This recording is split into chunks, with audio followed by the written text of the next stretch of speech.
दीपक check करो, voice में comments दो।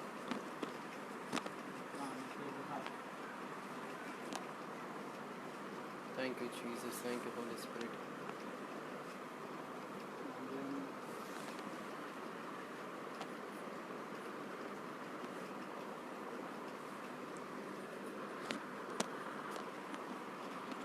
Thank you Jesus, thank you holy spirit, thank you father God. Deepak voice आ रहा?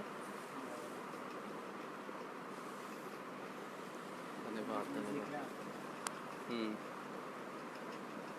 Okay, thank you, thank you Jesus, thank you Jesus, thank you Jesus, thank you Jesus. Amen amen. Holy spirit, thank you father God, thank you Jesus. धन्यवाद धन्यवाद धन्यवाद धन्यवाद धन्यवाद धन्यवाद धन्यवाद। ऐसे दरवाजे बंद करो। Thank you Jesus.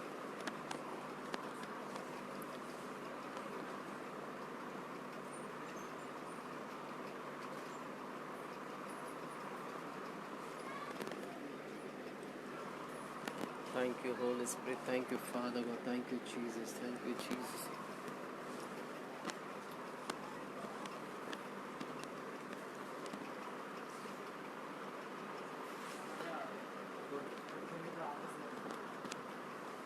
Thank you Jesus. आइए हम सभी लोग प्रार्थना में जाए आज के शाम। हम प्रभु से प्रार्थना करें आज के शाम। Thank you Jesus, thank you Jesus. प्रभु हम धन्यवाद करते हैं आज के शाम के समय के लिए कि आपने हमें मौका दिया, यह अवसर दिया कि हम आपके चरणों में आ सके। पिताजी प्रभु आप अनुग्रहकारी हैं। प्रभु हम आपके अनुग्रह के सिंहासन के करीब आते हैं ताकि हम पर दया आए और वह अनुग्रह को पाए जो आवश्यकता के समय में हमारी सहायता करता है। प्रभु हम धन्यवाद करते हैं कि आपका अनुग्रह का सिंहासन, द थ्रोन ऑफ ग्रेस, उसके समीप हम आते हैं। हम पर दया कर और अनुग्रह कर पिता। प्रभु हम क्षमा मांगते हैं आज के शाम। यदि हमने सुबह से लेकर अब तक जो भी गुनाह के, गलती के, अपराध किए हैं तो हमें क्षमा कर और अपने पाक लहू, पवित्र लहू से हमें धोकर शुद्ध कर। प्रभु जाने अनजाने में हमसे जो भी गलती हुआ है, यीशु का लहू हमें सारे पापों से धोकर शुद्ध करता है। वह हमारे पापों का प्रायश्चित है। बाइबल कहता है कि हमारे पापों का एक प्रायश्चित है। हम धन्यवाद करते हैं कि हमारे पापों को उठाकर लेकर जाने वाला परमेश्वर, दयालु परमेश्वर ने हमारे पापों को उठाकर लेकर गया। पिता आज के शाम हम आपको धन्यवाद करते हैं। हम आपके चरणों में आते हैं, हम आपके चरणों में नतमस्तक करते हैं, हम आपके चरणों में गिड़गिड़ाते हैं। उस अंधे बर्तिमाई के समान हम आपके सामने आते हैं और पुकार पुकार कर कहते हैं कि यीशु हम पर दया कर, यीशु हम पर अनुग्रह कर, यीशु हम पर परमेश्वर भलाई को दिखा। पिता हम धन्यवाद करते हैं, आपके नाम की जय जयकार करते हैं, आपके नाम की महिमा करते हैं, आपके नाम की हम स्तुति करते हैं, आपके नाम की हम प्रशंसा करते हैं। पिता धन्यवाद करते हैं। पवित्र आत्मा हम आपका स्वागत करते हैं। पवित्र आत्मा इस जगह को आप भरिएगा। पवित्र आत्मा यहाँ पर जुड़े हुए सारे लोगों को आप आशीर्वादित करें। हम सब एक अंग है परमेश्वर, एक ही देह में हम जुड़ते हैं, वो यीशु के देह में हम बदलते हैं। पिता हम धन्यवाद करते हैं, धन्यवाद करते हैं। टेक्नोलॉजी को हम आपके हाथों में देते हैं, नेटवर्क्स को हम आपके हाथों में देते हैं। सारे गड़बड़ी की आत्मा को आप निकालिएगा, आप नियंत्रण ले पिताजी, आप ताबा ले परमेश्वर। जहां पर जो लोग उपस्थित है उस जगह पर आप घेर लीजिएगा। पवित्र आत्मा उनके बीच में आप मंडराइएगा, पवित्र आत्मा आप उनके बीच में चलिएगा। पिता हम ऐसी प्रार्थना करते हैं, धन्यवाद करते हैं, धन्यवाद करते हैं, धन्यवाद करते हैं। Thank you holy spirit. धन्यवाद धन्यवाद धन्यवाद। प्रवेश कर इन परम पवित्र स्थानी, प्रवेश कर इन यीशु रखद्वारे। केवल आराधना तुझे करण्यास,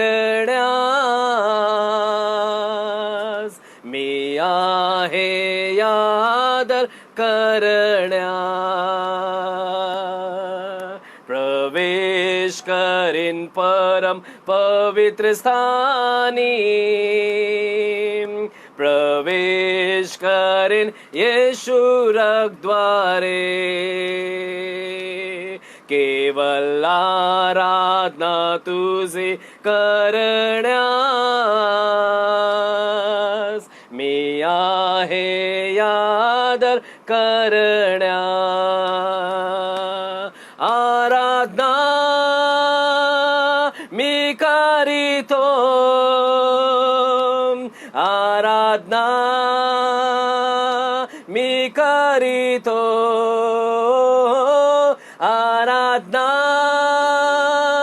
मी करीतो आराधना मी करीतो तुझं नाव पवित्र पवित्र प्रभु तुझं नाव पवित्र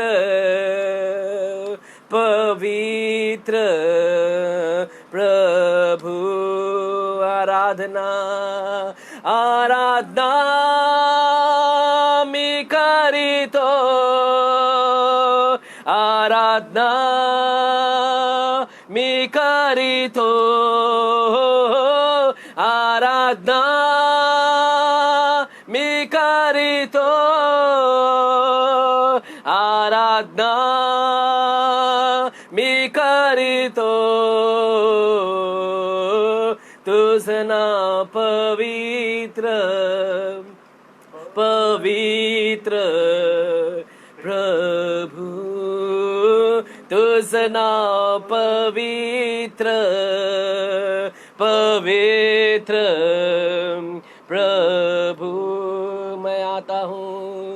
मैं आता हूँ तेरे ही पास मैं आता हूँ पवित्र स्थान में केवल आराधना तेरी करूं आराधना तेरी मैं करूं मैं आता हूँ तेरे ही पास मैं आता हूँ पवित्र स्थान में केवल आराधना तेरे करूं मैं आराधना करूं आराधना आराधना मैं करूं आराधना मैं करूं आराधना मैं करूं आराधना मैं करूं सिर्फ तेरा नाम पवित्र पवित्र प्रभु सिर्फ तेरा नाम पवित्र पवित्र प्रभु आराधना मी करीतो आराधना मी करीतो आराधना मी करीतो आराधना मी करीतो आराधना मी करीतो तुझं नाव पवित्र पवित्र प्रभु Holy God for your name is holy holy holy God for your name is holy holy holy God for your name is holy holy holy God shanama ke tere bhi वो आराधना मी करीतो आराधना मी करीतो, आराधना मी करीतो, आराधना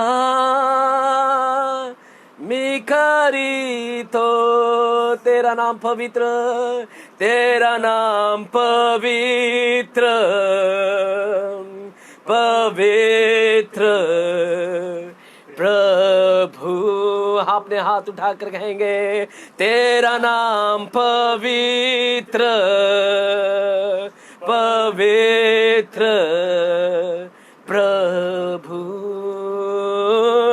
तेरा नाम पवित्र, पवित्र प्रभु। शालाबा, तेरा नाम पवित्र, पवित्र प्रभु। Thank you Jesus. परमेश्वर, हम आपके चरणों के निकट आते हैं, तेरे अति पवित्र स्थान में आते हैं। बाइबल कहता है कि महायाजक उस अति पवित्र स्थान में आता, सिर्फ महायाजक और आप उस अति पवित्र स्थान में होते। प्रभु, आप वहां पर वार्तालाप करते, आप अपनी उपस्थिति को वहां पर लेकर आते, आप अपने महिमा को, बादल को वहां पर लेकर आते। आज हम उस अति पवित्र स्थान में आना चाहते हैं, हम आपके करीब आना चाहते हैं, हम उस प्रायश्चित के ढकने के निकट आना चाहते हैं, हम उस वाचा के संदूक के निकट आना चाहते हैं, हम उस महिमा के बादल में आना चाहते हैं। उस महिमा के बादल में से होकर बात करने वाला परमेश्वर आज हमसे बातें करे, आज हमें छूइएगा, आज अपने हाथों से हमें स्पर्श करे। आपका एक स्पर्श हमारे जीवन को बदल देगा। प्रभु, हम आपके चरणों में आते हैं। हे पिता, हम आपको धन्यवाद करते हैं। हे यीशु, हम आपको धन्यवाद करते हैं, हम तेरी आराधना करते हैं, धन्यवाद करते हैं, धन्यवाद करते हैं, तेरी महिमा करते हैं। Thank you holy spirit, thank you Jesus, thank you holy spirit. महिमा आदर करते हुए अपने हाथ उठाकर हम आराधना करते हैं। अपने हाथ उठाकर कहेंगे महिमा आदर करते हुए अपने हाथ उठाकर हम आराधना करते हैं। तू शक्तिमान अद्भुत कार्य करता है, नहीं तेरे जैसा कोई, नहीं तेरे जैसा कोई। तू शक्तिमान अद्भुत कार्य करता है, नहीं तेरे जैसा कोई, नहीं तेरे जैसा कोई।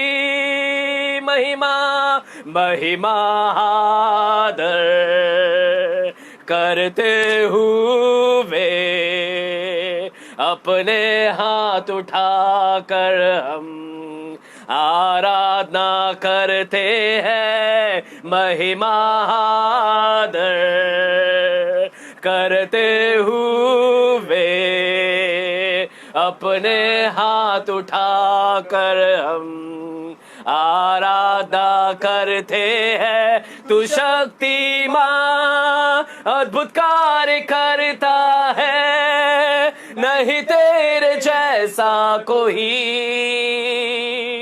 नहीं तेरे जैसा कोई। तू शक्तिमान अद्भुत कार्य करता है, नहीं तेरे जैसा कोई, नहीं तेरे जैसा कोई।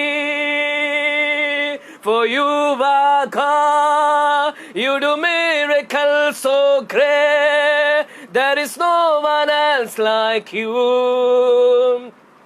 There is no one else like you, for you are great, you do miracles so great, There is no one else like you. There is no one else like you. You deserve the glory. You deserve the glory and the honor as we lift our hands in worship. As we lift your holy name, you deserve the glory and the honor.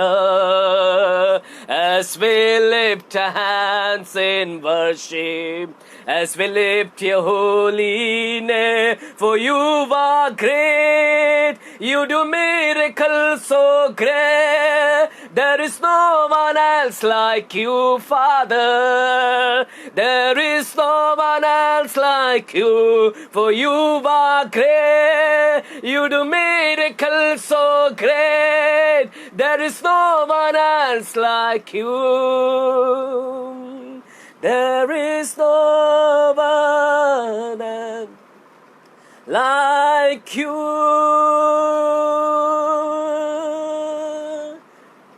महिमा आदर आखिरी बार कहेंगे करते हुए अपने हाथ उठाकर हम आराधना करते हैं। महिमा आदर करते हुए अपने हाथ उठाकर हम आराधना करते हैं। तू शक्तिमान अद्भुत कार्य करता है, नहीं तेरे जैसा कोई, नहीं तेरे जैसा कोई। तू शक्तिमान अद्भुत कार्य करता है, नहीं तेरे जैसा कोई।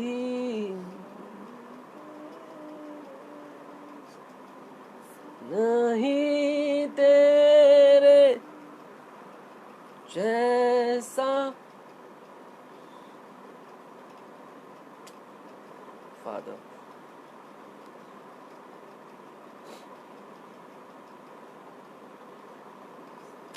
पिता, हम धन्यवाद करते हैं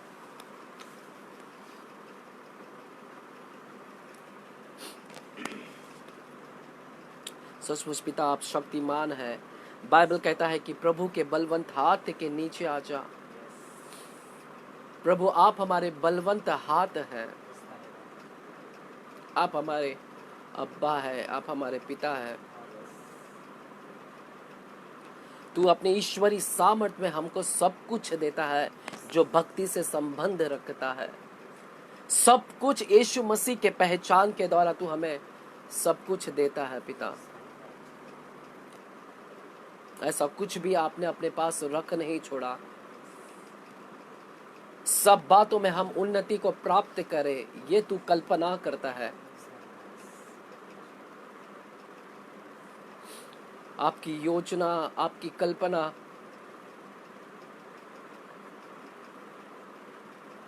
हमारे लिए भलाई के लिए है पिता।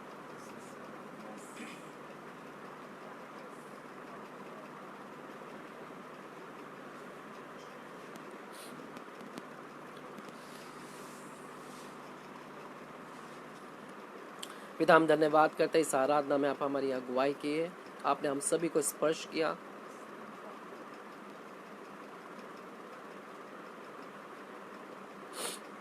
आगे का समय हम आपके हाथों में समर्पण करते हैं पिता।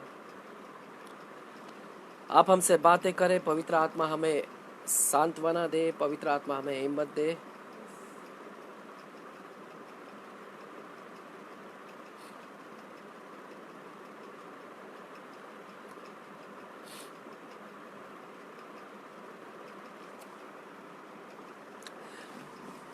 पवित्र आत्मा आगे का समय हम आपके हाथों में समर्पण करते हैं। आप नियंत्रण लीजिए, आप ताबा ले, अपने लोगों को स्पर्श करें और वचन से आप बातें करें। Lord, you are the one who values all man.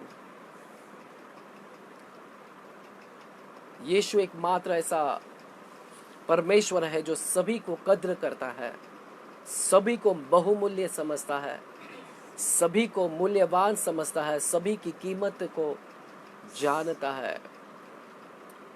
Lord, as we going to speak today on the topic, as God values all man, we shall also value all man.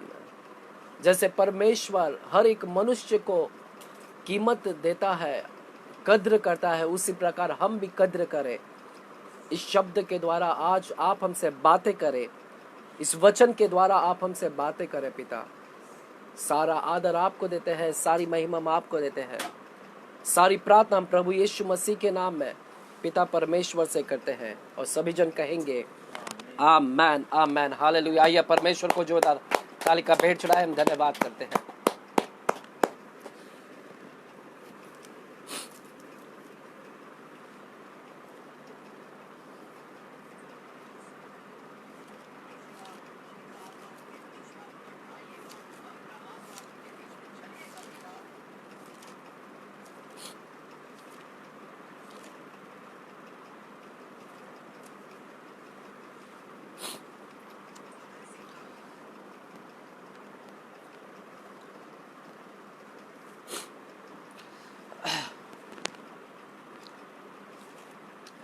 Praise the lord. सभी को जय मसीह की. प्रभु यीशु मसीह के नाम से मैं आप सभी का स्वागत करता हूं.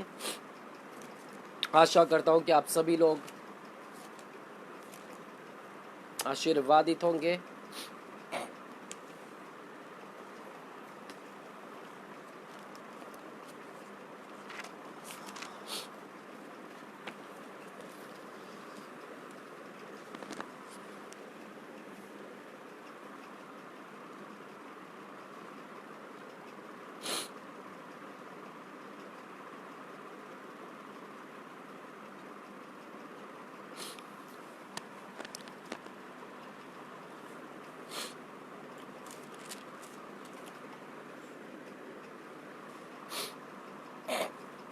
आइए हम सभी लोग अगर पवित्र शास्त्र लिए हैं तो अपने पवित्र शास्त्र को हम रखेंगे हमारे पास में.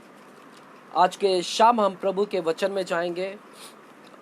आज जो हम शीर्षक बात करने वाले हैं वो है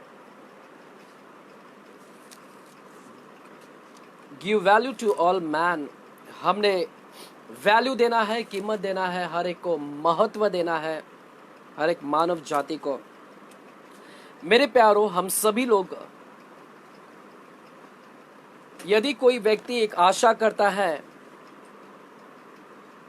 इस पृथ्वी के ऊपर, यदि खोज कर रहा है कि क्या कोई ऐसा एक व्यक्ति है जिसका लाइफ पूर्ण रूप से शांति प्रिय जीवन, यदि आप ऐसे एक व्यक्ति की तलाश कर रहे हैं कि क्या कोई ऐसा एक व्यक्ति इस धरती के ऊपर है जिसका लाइफ पूरी तरह से शांति प्रिय था, क्या कोई ऐसा एक व्यक्ति है जिसका लाइफ यानी जीवन काल आनंद से भरा हुआ, यदि आप इस धरती के ऊपर एक ऐसी व्यक्ति की तलाश कर रहे हैं, एक ऐसी व्यक्ति जिसका जीवन शांति प्रिय हो, एक ऐसा व्यक्ति जिसका जीवन आनंद से भरा हुआ, या फिर एक ऐसे व्यक्ति की तलाश कर रहे हैं जो इसका जीवन आशीष से भरा हुआ, यदि आप इस पृथ्वी के ऊपर ऐसे एक व्यक्ति को ढूंढ रहे हैं, क्या कोई ऐसा व्यक्ति हमें मिल सकता है, तो मैं आपसे कहूंगा कि वह व्यक्ति कोई और नहीं है. वह व्यक्ति हमें मिला है और वह व्यक्ति स्वयं यीशु मसीह है.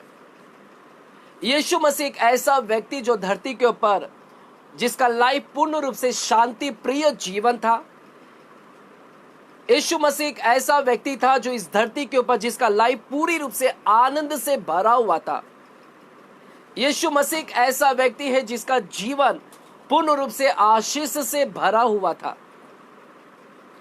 तो मेरे प्यारो, यदि आप एक व्यक्ति की तलाश कर रहे हैं, ऐसा व्यक्ति जो शांति प्रिय से भरा हुआ जीवन, आनंद से भरा हुआ जीवन और आशीष से भरा हुआ जीवन, क्या कोई इस धरती के ऊपर ऐसा व्यक्ति मिल सकता है, तो मैं आपसे कहता हूं कि हाँ, वो व्यक्ति यीशु मसीह है और कोई नहीं है.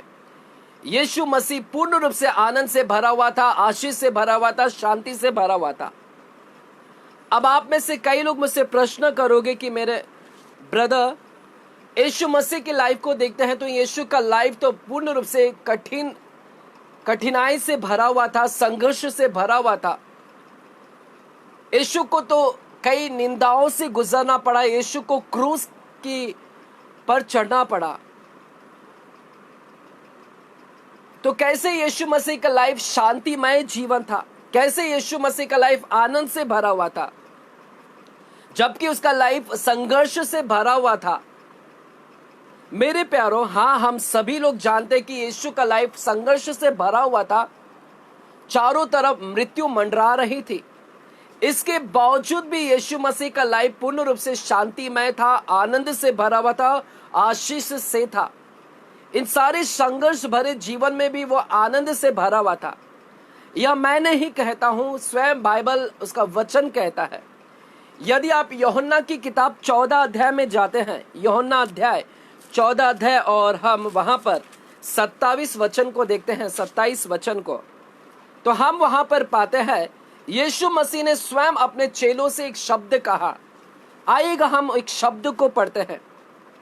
यीशु यूहन्ना 14 अध्याय के 27 वचन में अपने चेलों से क्या कहते हैं? हालेलुया। यीशु ने कहा, मैं तुम्हें शांति दिए जाता हूं, अपनी शांति तुम्हें देता हूं। यीशु चेलों से कहते कि अपनी शांति तुम्हें देता हूं। इसका मतलब है कि यीशु मसीह स्वयं शांति से भरे हुए थे, जबकि संघर्ष से भरा हुआ व्यक्ति के जीवन में शांति नहीं रहता है। यीशु संघर्ष से भरे हुए जीवन में जी रहे थे, इसके बावजूद भी वह शांति से भरे हुए थे और कहते हैं कि मैं अपनी शांति तुम्हें देता हूं। तो मेरे प्यारों, यीशु मसीह पूर्ण रूप से एक ऐसा व्यक्ति था पृथ्वी के ऊपर जो शांति से भरा हुआ जीवन था। सिर्फ इतना ही नहीं, वह आनंद से भी भरा हुआ था। आएगा उसी यूहन्ना 15 अध्याय में हम जाते हैं और 11 वचन को पढ़ते हैं। 15 अध्याय के 11 वचन को यीशु ने कहा वहां पर, मैंने यह बातें तुमसे इसलिए कही हैं कि मेरा आनंद तुम में बना रहे। क्या कहते हैं? मेरा आनंद तुम में बना रहे और तुम्हारा आनंद पूरा हो जाए। यीशु कहते हैं कि मेरा आनंद तुम में बना रहे, यानी यीशु अपने आप से आनंद में भरे हुए थे। यीशु अपने आप में शांति से भरे हुए थे। संघर्ष था, मृत्यु थी, चारों तरफ मृत्यु थी, निंदा था, टीका था, लोग उसको मारने के लिए तत्पर तैयार थे। इसके बावजूद भी वो आनंद से भरा हुआ था, शांति से भरा हुआ था। हालेलुया। और उसका लाइफ पूर्ण रूप से आशीष से भरा हुआ था। वंडरफुल लाइफ, एक बेहतर लाइफ यदि इस धरती के ऊपर मिलता है तो वह है यीशु मसीह का लाइफ, जो वंडरफुल एक बेहतर लाइफ था, आशीष भरा लाइफ था। क्यों यीशु को जीवन में इतनी आशीष आई? क्या कारण था इस पृथ्वी के ऊपर यीशु ने इतनी आशीष को प्राप्त किया, इतनी शांति आई, इतना आनंद कहां से आया उसके जीवन में? आनंद कहां से मिला, इतना शांति कहां से मिला, इतना आशीष का जीवन कहां से आया? मैं आपको बताना चाहूंगा, बाइबल के वचन को अगर हम ध्यान से पढ़ेंगे तो हमें यहां पर एक चीज मिलता है। व्यवस्था विवरण के 28 अध्याय में जब जाते हैं, व्यवस्था विवरण का 28 अध्याय में क्या लिखा है, क्या देखिएगा, पढ़ते हैं हम। आप 28 अध्याय के 1 वचन को हम पढ़ते हैं, 1 और 2 वचन को। व्यवस्था विवरण 28 लिखा है, यदि तू अपने परमेश्वर यहोवा की सब आज्ञाएं जो मैं आज तुझे सुनाता हूं चौकसी से पूरे करने को चित्त लगाकर उसकी सुने, तो वह तुझे पृथ्वी की सब जातियों में श्रेष्ठ करेगा। लिखा है, यदि तू अपने परमेश्वर यहोवा की सब आज्ञाएं पूरी करेगा तो तू सारी जातियों में श्रेष्ठ ठहरेगा। फिर अपने परमेश्वर यहोवा की सुनने के कारण ये सब आशीर्वाद तुझ पर पूरे होंगे। क्या लिखा है? सब आशीर्वाद तुझ पर आएंगे। आशीष मिलेगा, लेकिन कैसे मिलेगा? आज्ञाओं को, ये जो सारी आज्ञाएं हैं, यदि तू परमेश्वर की सब आज्ञाओं को पूरी करेगा तो आशीष को मिलेगा। तो यीशु मसीह के लाइफ में आशीष आया कहां से? यीशु मसीह एक ऐसा व्यक्ति था 100% फुल ऑफ ब्लेसिंग से भरा हुआ था, आशीष से भरा हुआ था। कारण यह था कि वह उसकी सारी आज्ञाओं को पूरी करता था। He was obedient to the word of God. वह आज्ञाकारी था, सब आज्ञाओं को पूर्ण करने वाला, आज्ञाओं का लॉ को पूरा करने वाला, व्यवस्था को पूरा करने वाला। इसी कारण तो यहां पर लिखा है कि उसके ऊपर आशीष आया, ब्लेसिंग भरा लाइफ अगर आया तो आज्ञा के पालन करने के द्वारा। हालेलुया। जान रहे हो मेरे प्यारों, इस धरती पर एक व्यक्ति ने आशीष कैसे प्राप्त किया? आशीष का कारण है कि उसकी सारी आज्ञाओं को पूरी करने के द्वारा। Obedience to the word of God, obedient to the law, जो उसने व्यवस्था दिया उसके प्रति आज्ञाकारी हुआ। हालेलुया। और शांति कैसे आया? शांति कैसे, क्यों उसके जीवन में इतनी शांति थी? आशीष तो हमने देख लिया, आशीष इसीलिए था क्योंकि वह आज्ञाओं को पूरी करता। शांति क्यों आया? अब वो भी देखते हैं हम, शांति क्यों आया। आइएगा उसी यशाया की किताब में हम जाते हैं, यशाया के किताब में हम जाते हैं और 48 अध्याय में जाते हैं। 48 अध्याय 48वां अध्याय 18वां वचन को हम पढ़ते हैं। 48 अध्याय 48 चैप्टर 18 वचन। अब शांति क्यों आया? लिखा है 18वां वचन में, भला होता कि तूने मेरी इस आज्ञाओं को ध्यान से सुना होता, आज्ञाओं को ध्यान से सुना होता, तब तेरी शांति नदी के समान और तेरा धर्म समुद्र की लहरों के समान होता। तब तेरी शांति आती। यदि तू आज्ञाओं को सुनता, उसके ऊपर चलता, पूरी करता, तब तेरे जीवन में क्या आता? शांति आता। समझ रहे हो मेरे प्यारो? बाइबल यहां पर कह रहा है कि शांति आने का कारण क्या है? यदि भला होता कि तू उसकी आज्ञाओं को सुनता, भला होता कि तू उसकी आज्ञाओं को पालन करता। आशीष के आने का कारण हम देख रहे हैं 28 अध्याय में, अभी हमने पढ़ा, उसकी आज्ञाओं को पालन करने के द्वारा आशीष आती है। उसकी आज्ञाओं को पालन करने के द्वारा यशाया 48वां अध्याय कहता है कि हमारे जीवन में शांति आती है। हालेलुया। तो यीशु मसीह एक ऐसा, एकमात्र ऐसा व्यक्ति इस धरती के ऊपर जिसके जीवन में आशीष आता, जिसके जीवन में शांति था। कारण यह था कि वो आज्ञाओं को पालन करता। Obedience to the word of God, obedience to the law, obedience to the commandment, व्यवस्था के ऊपर, आज्ञाओं के ऊपर वह आज्ञाकारी था। Hallelujah, hallelujah. सारी आज्ञाओं को पालन करता। मेरे प्यारों, आज्ञा का पालन करने के द्वारा हमारे जीवन में आशीष आती है। जहां आज्ञा का पालन होता है वहां पर शांति है, जहां आज्ञा का पालन करना है वहां पर आशीष है। खूबसूरत जिंदगी है, वंडरफुल लाइफ है, वंडरफुल एक बेहतरीन लाइफ है आज्ञा का पालन करने के द्वारा।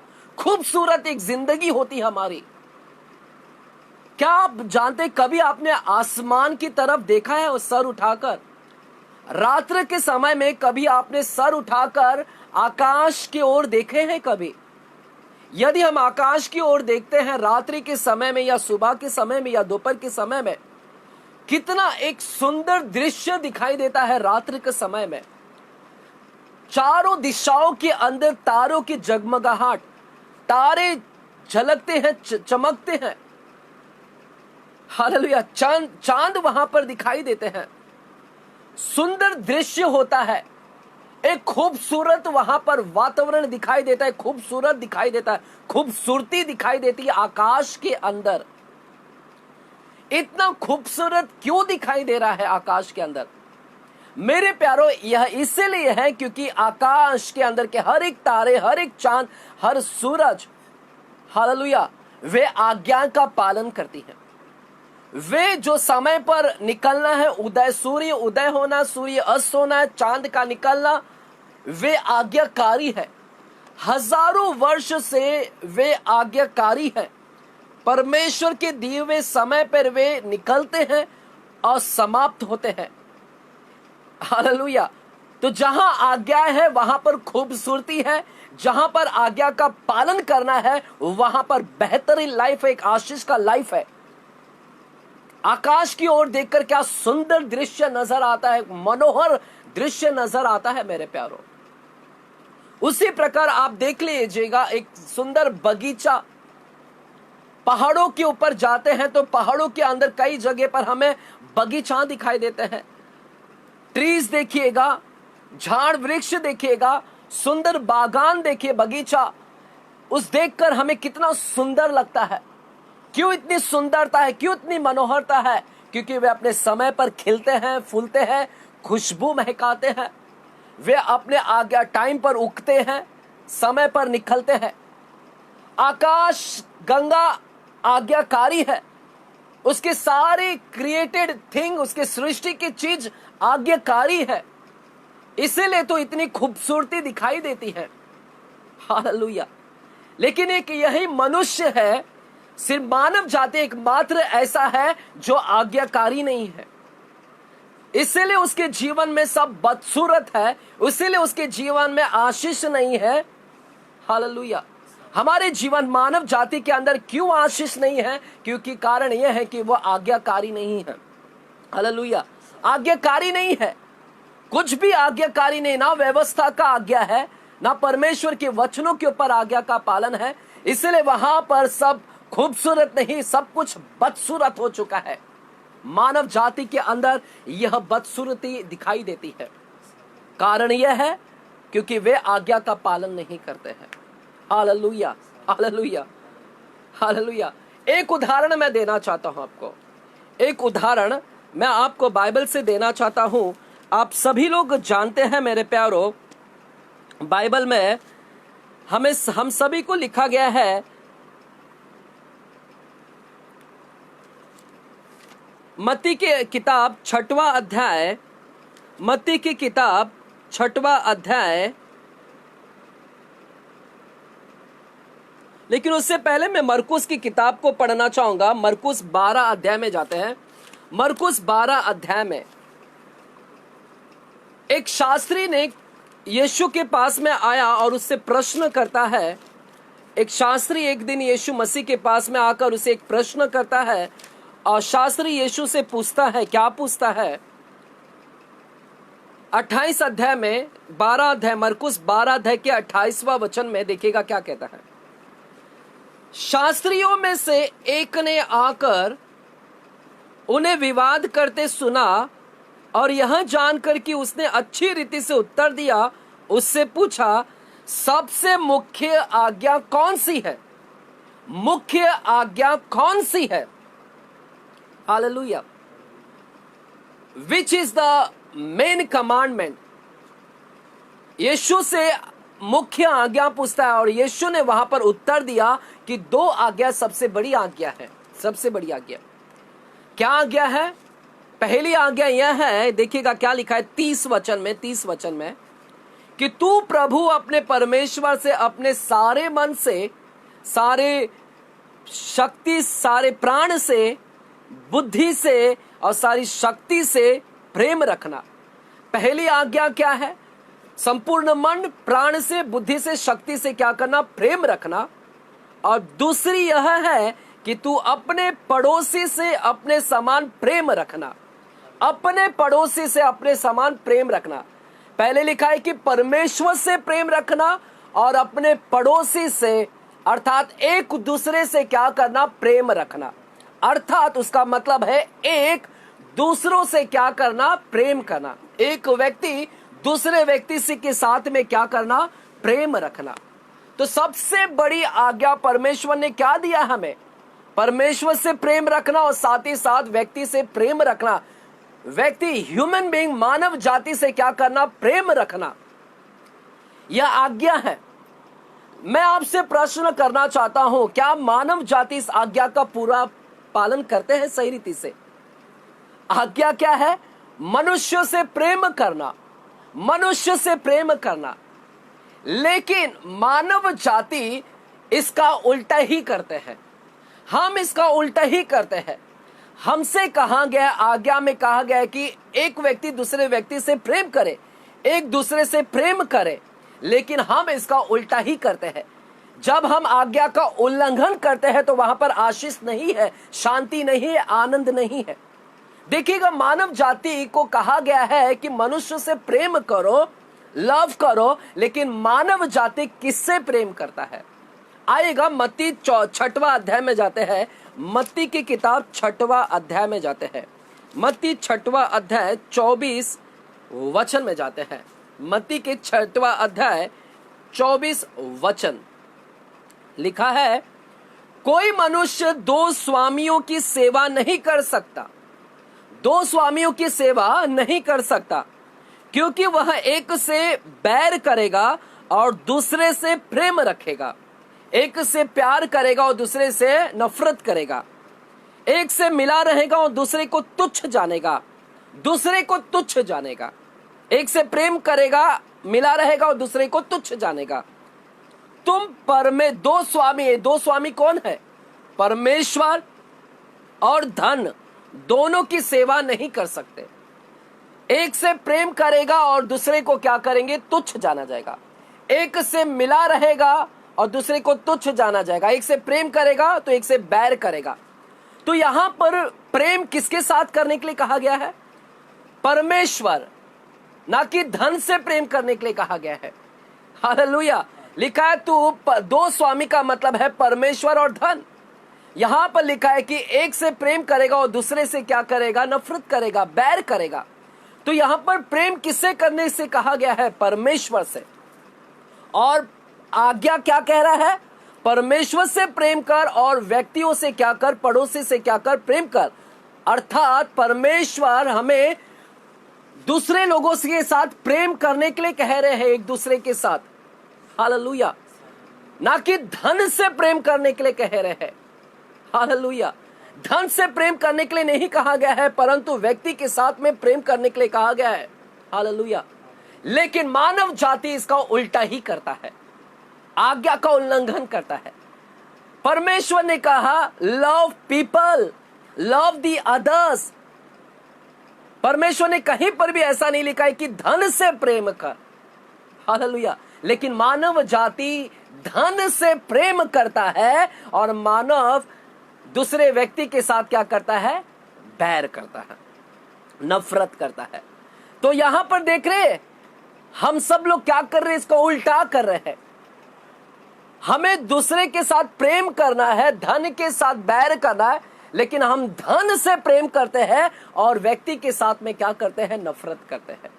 उल्टा कर रहे हैं, इसका आज्ञा का उल्लंघन कर रहा है। इसीलिए हमारे जीवनों में वो आशीष नहीं है। आज बहुत सारे लोग धन से प्रेम कर रहे हैं, लेकिन यीशु मसीह ऐसा नहीं था। यीशु मसीह धन से प्रेम नहीं करते थे, लेकिन यीशु मसीह लोगों से प्रेम करते थे। यीशु मसीह लोगों को मूल्य देते थे। यीशु मसीह लोगों को वैल्यू देते थे, ना कि पैसों को वैल्यू देते थे। हालेलुया। पैसा से प्रेम करने के लिए नहीं कहा गया है। पैसा हमारे जरूरत को पूर्ण करने के लिए दिया गया है। वो हमारे जरूरत को पूर्ण करने के लिए एक यूज करने के लिए दिया गया, इस्तेमाल करने के लिए, एक आदान प्रदान करने के लिए एक जरिया दिया गया हमारे लिए। हालेलुया।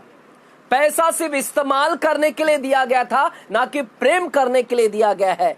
प्रेम करने के लिए परमेश्वर ने मनुष्य से कहा है, ना कि पैसों से कहा है। पैसों का इस्तेमाल करने के लिए कहा है, लेकिन मानव जाति इसका उल्टा कर रहे हैं। मेरे प्यारों, देखिएगा, परमेश्वर पैसों को इस्तेमाल करने के लिए बोल रहा है और परमेश्वर लोगों से प्रेम करने के लिए कह रहा है। लेकिन अब देखिएगा, मानव जाति इसका उल्टा कर रहे हैं। पैसों को इस्तेमाल करने के बजाय हम क्या करते हैं? दूसरे लोगों का हम इस्तेमाल करते हैं। हालेलुया। देख रहे, हम लोगों को इस्तेमाल करते हैं, यूज करते हैं, सिर्फ अपने काम के लिए यूज करते हैं सिर्फ। हालेलुया। यूज किसको करने के लिए कहा गया? पैसों को इस्तेमाल करने के लिए कहा गया है, लेकिन हम लोगों को इस्तेमाल करते हैं, यूज करते हैं। हालेलुया। और पैसों से प्रेम करते हैं। सब कुछ उल्टा हो रहा है, सब कुछ उल्टा हो रहा है। आज्ञा का पूरी रीति से उल्लंघन किया जा रहा है। क्या ऐसे व्यक्ति को आशीष होगा? हालेलुया। हालेलुया। आज पैसों से प्रेम कर रहे हैं, दूसरे व्यक्ति को तुच्छ जान रहे हैं, दूसरे व्यक्ति को बैर कर रहे हैं, हालेलुया, वैल्यू नहीं देते हैं, कीमत नहीं देते हैं। लेकिन मेरा यीशु मसीह परफेक्ट था, वो सब आज्ञाओं में परफेक्ट था। वह पैसों को सिर्फ यूज करता, लेकिन मानव जाति से प्रेम करता, वैल्यू देता। हालेलुया। मेरा यीशु मसीह उन सारे लोगों को वैल्यू देता, चाहे वो कोई भी व्यक्ति हो, चाहे वो पापी हो, उसको भी वैल्यू देता, कीमत देता, महत्व देता। चाहे वो व्यक्ति भिखारी क्यों ना हो, यीशु मसीह उससे भी प्रेम करता, वैल्यू देता था उसको, कि बहुमूल्य समझता, उसको महत्व देता, चाहे वो भिखारी क्यों ना हो जाए। हालेलुया। भिखारी क्यों ना हो व्यक्ति, चाहे वो वैश्या क्यों ना हो, तो भी परमेश्वर उसको वैल्यू देता था। यदि वो व्यक्ति चाहे कोढ़ी भी क्यों ना हो, तो भी परमेश्वर उसको वैल्यू देता था, ना कि पैसों को वैल्यू देता था। हालेलुया। वो लोगों को वैल्यू देता है, पापियों को वैल्यू देता है, कोढ़ियों को वैल्यू देता है, वैश्याओं को वैल्यू देता है, भिखारी को वैल्यू देता है, बीमारी व्यक्ति को वैल्यू देता है। हालेलुया। दूसरे व्यक्तियों को, दूसरे लोगों को वो प्रेम करता है, वैल्यू देता है। हालेलुया।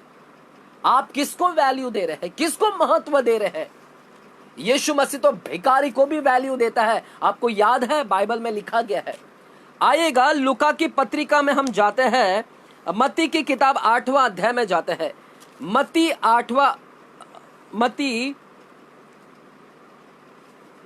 क्षमा चाहता हूं, मरकुस की किताब 10वां अध्याय, मरकुस की किताब 10वां अध्याय में जाते हैं और 46 वचन से हम पढ़ते हैं। यीशु मसीह सभी को वैल्यू देते हैं, चाहे वो छोटा बच्चा हो, चाहे वो बुजुर्ग हो, चाहे वो पुरुष हो, चाहे वो स्त्री हो, चाहे वो अंधा हो, चाहे वो लंगड़ा हो, लूला हो, बीमारी हो, वैश्या हो, कोढ़ी हो, सबको वैल्यू देते थे, प्रेम करते थे। भिखारी को आइएगा देखिएगा बाइबल में, मरकुस 10वां अध्याय 46 वचन में क्या कहता है।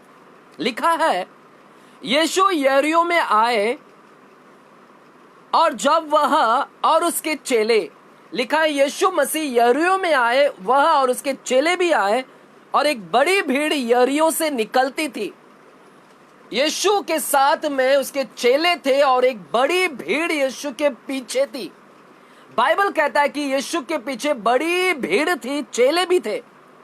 तब तिमाई का पुत्र बरतिमाई, तिमाई का पुत्र बरतिमाई एक अंधा भिखारी, लिखा है भिखारी, बेगर, भिखारी, एक अंधा था जो भिखारी था। हालेलुया। भिखारी कभी अच्छे कपड़े में नहीं मिलेगा आपको।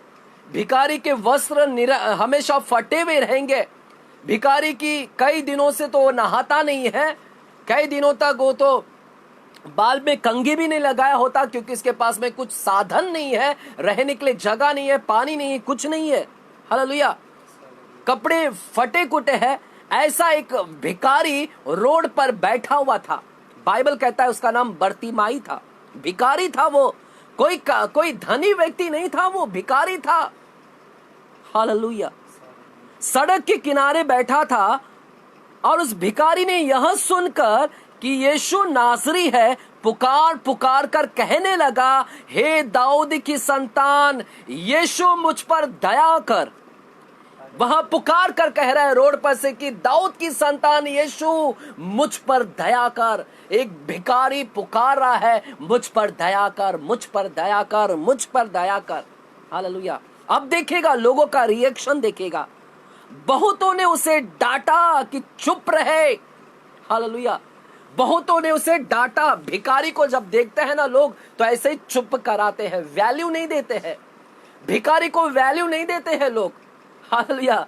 महत्व नहीं देते हैं। और यही यहाँ पर देख रहे हैं कि ये बहुत सारे लोग एक भिखारी को महत्व नहीं दे रहे हैं, उसको चुप करा रहे हैं, उसको यीशु के पास में भी आने नहीं दे रहे हैं, वैल्यू नहीं दे रहे हैं। क्यों वैल्यू नहीं दे रहे हैं? क्योंकि वो भिखारी है ना, उसके पास धन नहीं है। हालेलुया। लोग तो धनी व्यक्ति को वैल्यू देते हैं, जिसके पास पैसा है लोग उसको ही वैल्यू देते हैं। हालेलुया। अगर आपके पास में टैलेंट है तो आपको वैल्यू मिलेगा, अगर आपके पास में नॉलेज है तो आपको वैल्यू मिलेगा। हालेलुया। आपके पास में पैसा है, बंगले है, ऐशो आराम की चीजें हैं, गाड़ी है, आपको लोग वैल्यू जरूर देंगे, लेकिन एक भिखारी को वैल्यू नहीं देते हैं, महत्व नहीं देते हैं। और यहां पर देख रहे भिखारी को कोई महत्व नहीं दे रहा है। लोग उसको कह रहे चुप हो जा, लोग उसको डांट रहे हैं चुप हो जा, मिलने नहीं दे रहे हैं। हालेलुया, मिलने नहीं दे रहे हैं, क्योंकि लोगों को उससे तो कुछ फायदा नहीं है ना। भिखारी से हमें क्या फायदा मिलेगा? मुझे बताइए, जब आप रोड पर चलते हैं, एक भिखारी को देखते हैं, तो आपको उस भिखारी से क्या फायदा मिलने वाला है? हालेलुया, क्या कुछ फायदा मिलने वाला है भिखारी से? जब उस व्यक्ति से फायदा नहीं मिल रहा है तो हमें क्यों इसको वैल्यू दे? ऐसी हमारी सोच है। अरे इस व्यक्ति से कुछ तो फायदा होने वाला नहीं है, इसलिए हम वैल्यू नहीं देते हैं। वैल्यू सिर्फ हम उसी व्यक्ति को देते हैं जिससे हमें फायदा मिलती है। हम जानते हैं कि ये व्यक्ति से हमें फायदा मिलेगा, इसलिए हम उसको बहुत वैल्यू देते हैं। हालेलुया, ये व्यक्ति मेरी जरूरत को पूर्ण करेगा, ये व्यक्ति मेरी ये पूरा करेगा, इसलिए तब वैल्यू देते हैं। हालेलुया, लेकिन एक भिखारी को कहां वैल्यू देंगे? क्योंकि वो भिखारी है, इससे ना तो धन मिलेगा, कुछ नहीं मिल सकता है। लेकिन मेरा यीशु मसीह देखिएगा क्या किया। जैसे ही इस व्यक्ति ने पुकार पुकार कर कहा, तो यीशु मसीह रुक गया। उसके कानों में यह शब्द गया कि कोई उसको पुकार रहा है, और यीशु मसीह वहां पर रुक गया और रुक कर कहता है, उसको आवाज आ रहा है। हालेलुया, रुक गया। और मुझे लगता है कि शायद वो कहता होगा कि कौन मुझे पुकार रहा है, कौन मुझे पुकार रहा है। हो सकता है उसके चेले लोग यीशु से कहा होगा कि यीशु जाने दे, कोई नहीं है, आगे बढ़िए, हमें लेट हो रहा है, चलिए चलिए। हो सकता है उसके चेले यीशु को बोलते होंगे आगे चलिएगा, क्योंकि चेले शायद वैल्यू नहीं देते होंगे। लेकिन यीशु ने कहा नहीं, मुझे उसकी आवाज सुनाई दे रही है। और यीशु मसीह वहां पर खड़ा हो गया, और यीशु जानता था कि वो व्यक्ति एक भिखारी की आ रही है, उसकी आवाज, वो एक भिखारी की आवाज आ रही है जो मुझे पुकार रहा है। यीशु के चेले और ये भीड़ ने वैल्यू नहीं दिया, लेकिन यीशु वहां पर रुक गया, और यीशु उस व्यक्ति के पास में देखिएगा क्या कहता है। हालेलुया, 39वां अध्याय 49। तब यीशु ने ठहर कर कहा, उसे बुलाओ। वाओ, हालेलुया, मेरा यीशु मसीह भिखारी को वैल्यू दे रहा है। हालेलुया, एक कंगाल व्यक्ति को वैल्यू देता है। यदि कोई कद्र करता है तो वह है यीशु मसीह, जो भिखारी को भी महत्व देता है। वो उसे कहता है बुलाओ उसे। हालेलुया, चेले लोग नहीं बुलाना चाहते थे, भीड़ नहीं बुलाने चाहते थे, लेकिन यीशु मसीह उसको बुलाता है। यीशु मसीह डरा नहीं कि लोग क्या बोलेंगे मुझे, लोग मेरे विषय में ताना मारेंगे, निंदा करेंगे, टीका करेंगे, लेकिन यीशु मसीह डरा नहीं। और यीशु मसीह वहां पर उस भिखारी के पास गया और उससे कहता है, देखिएगा 51 वचन में क्या कहता है। यीशु ने उससे कहा, तू क्या चाहता है कि मैं तेरे लिए क्या करूं? यीशु उस अंधे से कहते, मैं तेरे लिए क्या करूं? अंधे ने उससे कहा, हे रब्बी, यह कि मैं देखने लगूं। यीशु ने उससे कहा, चला जा, तेरे विश्वास ने तुझे चंगा कर दिया है। आमेन, हालेलुया। वाओ, मेरा यीशु मसीह भिखारी को भी कद्र देता है, वैल्यू देता है, चाहे उसको उस भिखारी से कुछ फायदा मिले या ना मिले। यीशु मसीह को उस व्यक्ति से शायद कुछ बेनिफिट मिले या ना मिले, लाभ मिले या ना मिले, पैसा मिले या ना मिले, वो पैसे नहीं देखता है, क्योंकि वो पैसों को वैल्यू नहीं देता है। वो देता है तो व्यक्ति से प्रेम करता है, एक व्यक्ति से प्रेम करता है, एक व्यक्ति को वैल्यू देता है। ये व्यक्ति की जरूरत को वैल्यू देता है, किसकी जरूरत को पूरा किया जाए। यह व्यक्ति बर्तिमाई अंधा था, परमेश्वर उसकी उस अंधापन की जरूरत को दूर करना चाहता था, उसको वैल्यू देता है। हालेलुया, हालेलुया, वाह। आज हम यही सीखने जा रहे मेरे प्यारों। अब तक हम किसको वैल्यू देते हैं, कहां पर हम कीमत दे रहे, किसको महत्व देते हैं? यीशु मसीह के लाइफ से सीखिएगा, यीशु मसीह भिखारी को भी वैल्यू देता है। इतने नहीं, बाइबल को यदि हम पढ़ते हैं तो यीशु मसीह कोढ़ियों को भी वैल्यू देते हैं। कोढ़ी को, आपको पता है कोढ़ी व्यक्ति, पुराने समय में कोढ़ी व्यक्ति एक ऐसे व्यक्ति होते थे जिसको समाज से बाहर कर दिया जाता। आइएगा लेवी व्यवस्था की किताब में हम जाते हैं। लेवी व्यवस्था की किताब 13 अध्याय में जाते हैं। लेवी व्यवस्था की किताब 13 अध्याय, और वहां पर हम 45 वचन को हम देखते हैं। लेवी व्यवस्था 13 अध्याय 45 वचन को हम देखते हैं। देखिएगा क्या लिखा गया है। लिखा है, जिसमें वह व्याधि हो उसके कोढ़ी के वस्त्र फटे हो और सिर के बाल बिखरे रहे। कोढ़ी के वस्त्र फटे हो और उसके सिर के बाल बिखरे रहे और वह अपने ऊपर वाले होठ को ढांपे हुए अशुद्ध अशुद्ध पुकारा करे। कोढ़ी व्यक्ति अपने वस्त्र को फाड़े रखे। कोढ़ी व्यक्ति अपने बाल, सिर के बाल को बिखरे रहने दे। कोढ़ी व्यक्ति अपने आप को अशुद्ध अशुद्ध अनक्लीन कर पुकारा करे। अपने आप को क्या पुकारा करे? अशुद्ध अशुद्ध। जितने दिन तक वह व्याधि उसमें रहे उतने दिन तक वह अशुद्ध रहेगा और वह अशुद्ध ठहरा रहे, इसलिए वह अकेला रहा करे। उसका निवास स्थान छावनी के बाहर हो। छावनी के बाहर उसका रहने का स्थान हो। पुराने समय में एक नियम था कि यदि एक व्यक्ति को कोढ़ हो जाता है तो यह व्यक्ति समाज के साथ नहीं रह सकता। यह व्यक्ति को समाज से दूर कर दिया जाता, एक अकेला रहने के लिए छोड़ दिया जाता। निवास स्थान उसका शहरों के बाहर होता, आउटसाइड द सिटी होता। हालेलुया। कोढ़ी व्यक्ति अपने आप को बोलता रहता है कि मैं अशुद्ध हूं। हालेलुया। समाज से दूर कर दिया, समाज से अकेला, सिटी से बाहर, शहरों से बाहर। कोढ़ी से कोई पुराने समय में बात नहीं करते थे। कोढ़ी के पास में कोई व्यक्ति लोग मिलते नहीं थे। कोई कोढ़ी से हाथ नहीं मिला सकता था। कोई कोढ़ी व्यक्ति को छू नहीं सकता था उस समय। हालेलुया। ये क्यों छू नहीं सकते? यदि कोई इस व्यक्ति को छू लेगा तो एक ऐसा रोग था, उस व्यक्ति को भी वह फैल सकता है, क्योंकि वह ट्रांसफर होता था, वो डिजीज। हालेलुया। उस समय एक ऐसा कोढ़ी है, एक ऐसा रोग है जो इन्फेक्ट कर देगा दूसरे व्यक्ति को। इसलिए कोढ़ी व्यक्ति को समाज से दूर कर देता था ताकि उसका फैलाव उस पूरे शहर में ना हो। लोग उसे अशुद्ध बोलते हैं, पापी बोलते हैं, पापी के साथ संगति नहीं करते थे। मेरे प्यारो, कोढ़ी व्यक्ति अपने आप में अकेला, काफी लोग एक जगह कोढ़ी लोग रहते थे। अगर उस एरिया में हम घुस जाए तो उस एरिया में बदबू आती थी। उस एरिया में सिर्फ कोढ़ी सड़े गले ही दिखाई देते थे। सभी के हाथ पैर सड़े गले थे। हालेलुया। एक कोढ़ी व्यक्ति को कभी आपने देखा है, अगर अपने आप को भी स्पर्श करेगा, टच करेगा, तो उसको कैसा अनुभव लगेगा? क्या आपने कभी सोचा है एक कोढ़ी व्यक्ति जब अपने आप को स्पर्श करता है तो उसको कैसा अनुभव लगता रहेगा? मैं समझता हूं उसको भी अपना स्पर्श कैसा लगेगा? बुरा लगेगा, उसको अच्छा नहीं लगेगा।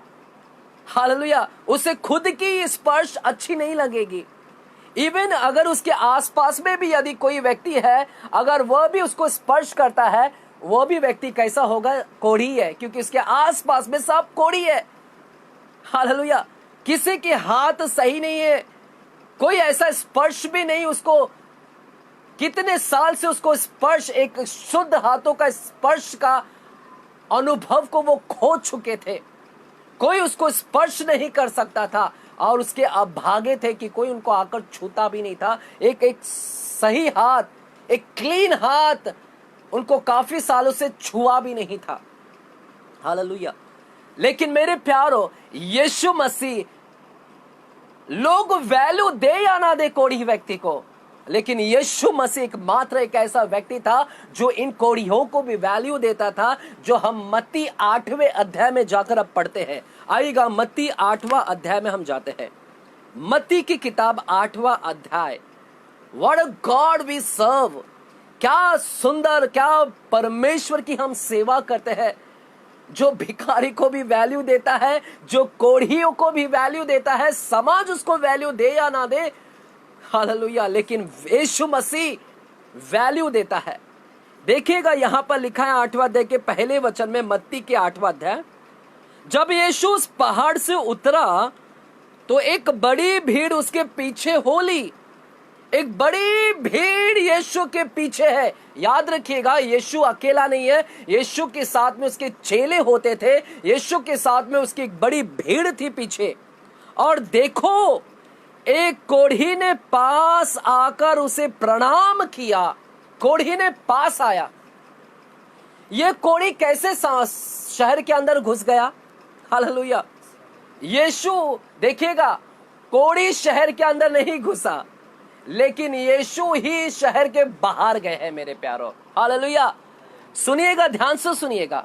यीशु उस आउटसाइड द सिटी जा रहे, उस कोढ़ी व्यक्ति से मिलने के लिए स्वयं यीशु बाहर जा रहे हैं, क्योंकि यीशु लोगों को वैल्यू देते थे, ना कि पैसों को वैल्यू देते थे। यीशु उन लोगों से, उन कोढ़ी व्यक्ति से वैल्यू देते थे, इसीलिए स्वयं यीशु वहां पर बाहर जाते हैं। और जब वहां पर जाते हैं तो एक कोढ़ी व्यक्ति उसको देखता है, और वो कोढ़ी व्यक्ति अपने आप को क्या पुकारता है? अशुद्ध, अशुद्ध, अशुद्ध। क्यों पुकारता है अशुद्ध, अशुद्ध? क्योंकि जब वो पुकारेगा तो लोग उससे दूर हो जाएंगे, दूर होना चाहिए, यानी वो आवाज सुनते ही लोग उससे दूर हो जाए। हालेलुया। और जैसे ही कोढ़ी व्यक्ति वहां पर आता है और अशुद्ध, अशुद्ध कहता है, सुनिएगा ध्यान से, उसके चेले वहां से हट गए। कोढ़ी व्यक्ति को देखकर भीड़ हट गई वहां पर।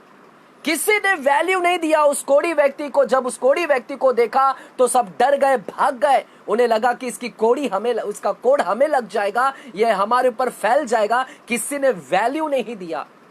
भीड़ थी, भीड़ साथ में थी, लेकिन भीड़ अलग हो गई। चेले साथ में थे, चेले अलग हो गए। अब रह गया कौन? यीशु अकेला रह गया। लेकिन यीशु ने उस कोढ़ी व्यक्ति को वैल्यू दिया, लोगों ने वैल्यू नहीं दिया। और यीशु वहां पर गए, उस व्यक्ति ने, उस कोढ़ी व्यक्ति ने दूर खड़े रहकर यीशु को प्रणाम किया। दूर खड़े रहकर यीशु को, देखिएगा, वो तो कोढ़ी है, वो तो दूर खड़े होकर यीशु को प्रणाम कर रहा है। हालेलुया। लेकिन यीशु की खूबसूरती को देखिएगा, यीशु दूर नहीं खड़े हुए। यीशु क्या किया आप देखिएगा वहां पर। हालेलुया। तीसरा वचन को देखिएगा, तीसरा, यीशु ने हाथ बढ़ाकर उसे छुआ। यीशु स्वयं उसके पास में गए। वो कोढ़ी तो दूर खड़ा था, लेकिन यीशु स्वयं उसके पास में गए और यीशु ने उसको जाकर, उसको हाथ बढ़ाकर उसको छुआ। हालेलुया। छुआ, मेरे प्यारो, जब मैं छुआ शब्द सुनता हूं, बहुत एक अलग महसूस होता है। एक ऐसा हाथ था यीशु मसीह का जो क्लीन हाथ था, शुद्ध हाथ था, जो सड़े गले हाथ नहीं थे। और ये शुद्ध हाथ ने उस कोढ़ी व्यक्ति को छुआ जाकर। इस कोढ़ी के अंदर कोढ़ीपन था। कई सालों से उसे किसने छुआ भी नहीं थे। उसके खुद के घर वालों लोग ने अपने शुद्ध हाथों से उसको नहीं छुआ था। शुद्ध हाथ का अनुभव वो खो चुका था कोढ़ी व्यक्ति कई सालों से। यह कोढ़ी व्यक्ति को आज यीशु ने शुद्ध हाथों से छुआ। वो शुद्ध हाथ, क्लीन हाथ का स्पर्श उसको लगा। हालेलुया। वाह, क्या अनुभव था। कितने सालों से वो शुद्ध हाथों को नहीं देखा था और शुद्ध हाथ का स्पर्श नहीं लिया था। आखिरकार वो शुद्ध हाथ का स्पर्श मिला उसको, उस कोढ़ी व्यक्ति को, और यीशु ने उस कोढ़ी व्यक्ति को वहां पर वैल्यू दिया मेरे प्यारों। Hallelujah, hallelujah. मेरे प्यारों, ध्यान से सुनेगा, मैं और भी कुछ यहां पर रहस्यमय बातों को खोलना चाहता हूं। Value, give value to all man. क्यों मैं ऑल मैन की बात कर रहा हूं? ऑल मैन का मतलब सिर्फ पुरुष नहीं, ऑल ह्यूमन बीइंग, सारे मानव जाति को हम वैल्यू दे। बाइबल बारंबार करता है, एक व्यक्ति दूसरे से प्रेम करे, दूसरे को वैल्यू दे, दूसरे को प्रेम करे, दूसरे को वैल्यू दे, दूसरे को प्रेम करे, ना कि पर पैसों से प्रेम करे। हालेलुया। दूसरे व्यक्ति को, चाहे वो व्यक्ति कैसा भी क्यों ना हो, उस व्यक्ति से वो क्या करे? प्रेम करे, वैल्यू दे, कीमत दे। आएगा प्रेरितों की किताब 10वां अध्याय 38वां वचन में जाते हैं। प्रेरितों की किताब 10वां अध्याय 38वां वचन, 38 वचन। प्रेरितों की किताब 10वां अध्याय 38 वचन में जाते हैं। चलिएगा, प्रेरितों 10वां अध्याय 38 वचन लिखा है, परमेश्वर ने किस रीति से यीशु नासरी को, परमेश्वर ने किस रीति से यीशु नासरी को पवित्र आत्मा से और सामर्थ्य से अभिषेक किया। परमेश्वर ने किसको अभिषेक किया? लिखा है परमेश्वर ने यीशु नाज़री को अभिषेक किया। कैसे अभिषेक किया? पवित्र आत्मा से और सामर्थ्य से, होली स्पिरिट से और पावर से। यानी यीशु मसीह को अनॉइंटिंग किया गया। He was anointed by the power and the Holi spirit. पवित्र आत्मा से अभिषेक किया गया और सामर्थ्य से अभिषेक किया गया। यीशु मसीह को अभिषेक किया गया। मेरे प्यारो ध्यान से सुनिएगा। और जब यीशु मसीह अभिषेक तो हो गए, उस पावर से अभिषेक हो गए, सामर्थ्य को प्राप्त कर लिया, पावर आ गया। उस पावर को क्या किया परमेश्वर ने?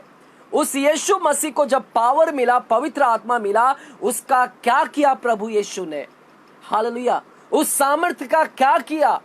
उस सामर्थ्य का इस्तेमाल किया। उस सामर्थ्य का, उस पावर का इस्तेमाल किया। आइएगा देखते हैं उस पावर का कहां पर इस्तेमाल किया। लिखा है कि वह भलाई करता। क्या करता? भलाई। किसकी भलाई कर रहा है? मानव जाति की भलाई कर रहा है मेरे प्यारो। मानव जाति की भलाई कर रहा है। My God give value to all man. सारे मानव जाति को यीशु मसीह वैल्यू देते थे, इसीलिए वह उन लोगों की भलाई करता उस पावर के द्वारा। इतना नहीं, वह सबको जो शैतान के सताए हुए थे अच्छा करता फिरा। उन सारे लोग जो शैतान से सताए गए हैं, उन लोगों को अच्छा करता फिरा।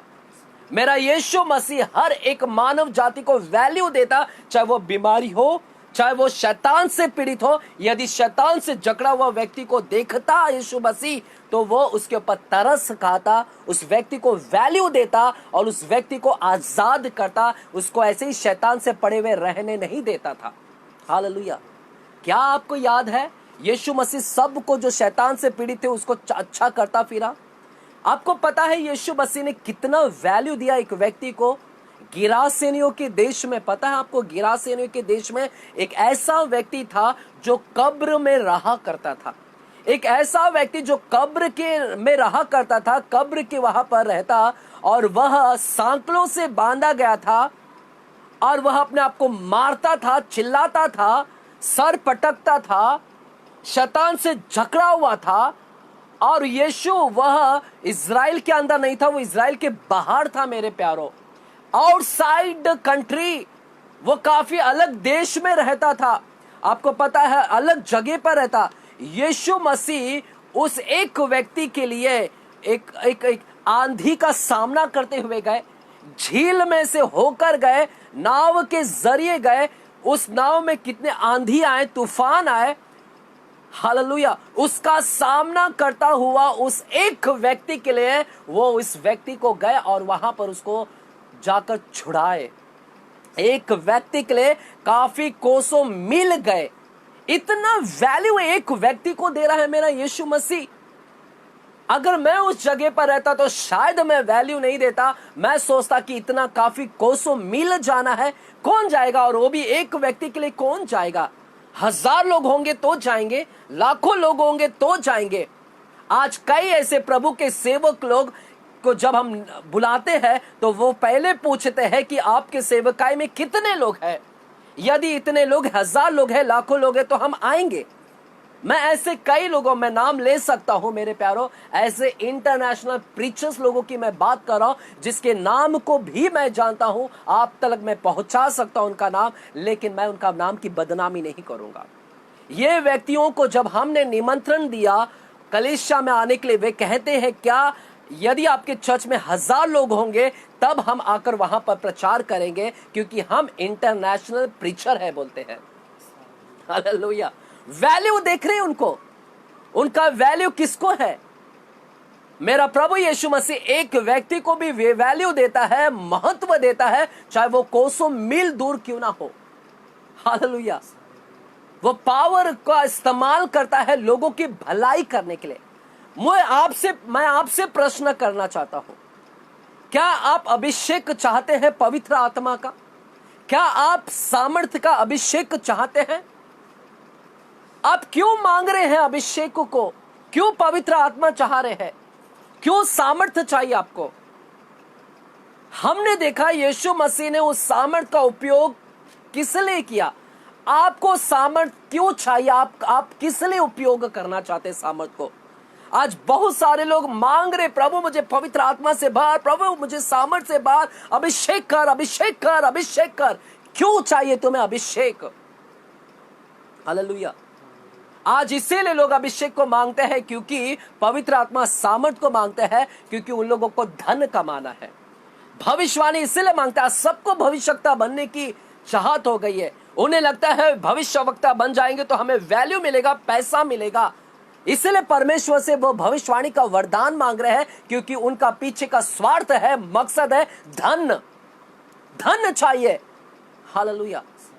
पवित्र आत्मा इसीलिए चाहिए ताकि धन कमा सके, सामर्थ इसीलिए चाहिए ताकि वो धन कमा सके।